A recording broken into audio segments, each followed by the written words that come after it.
واهلا بكم يا جدعان، تكتيك كامل كتب من علام اختاس بختاس اختاس اختاس معنا اختاس اختاس.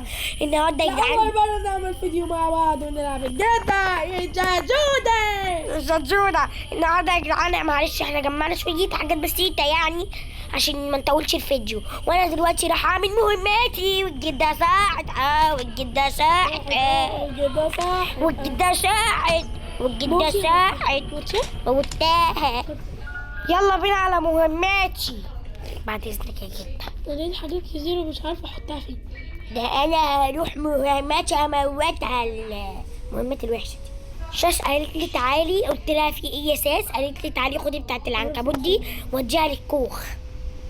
قربت اخلص مهماتي واحنا طبعا في اليوم الثالث. خلاص الجدة يا جدعان، الجدة جاية ورايا.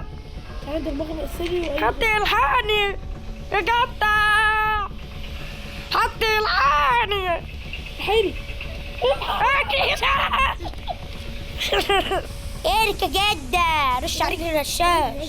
تقول ايه؟ عادي. ايه ده بيقول ايه؟ سك وقف. جايبة في كله ايه؟ يعني ازرق واخضر مشكلة زي رماس.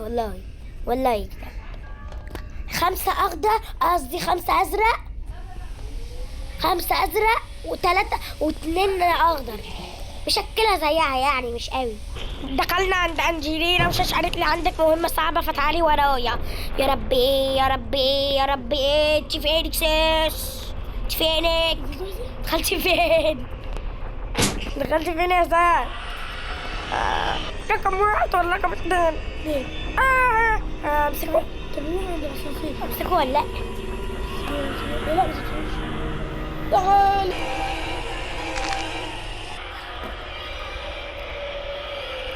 بس احنا بقى صراحة هضربك بالشاكوش يا بنت.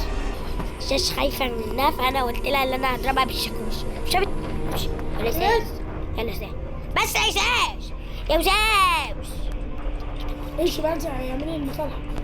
اعملي مصالحة عشان افتح المكان الحديدي ده. عارفة مكان السجن ده؟ انا هفتحه. استنى، زيتكم شيء فيه. فتحت الحديد اللي هنا يا بنت اللعابة. يا بنت العجزة.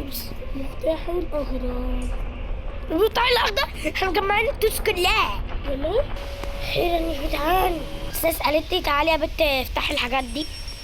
قلت لها هو ايه ساس؟ قالت لي مالكيش دعوة بالتبر ده. ايه ده؟ ولا صغير معفن. يا صغير معفنة. أحب أقول لك انت يا جدعان طلع عيشة سوت كذا غلط في الفيديو. لا حلو وقت ده. باي باي. لا هم عاملين بلاي ليست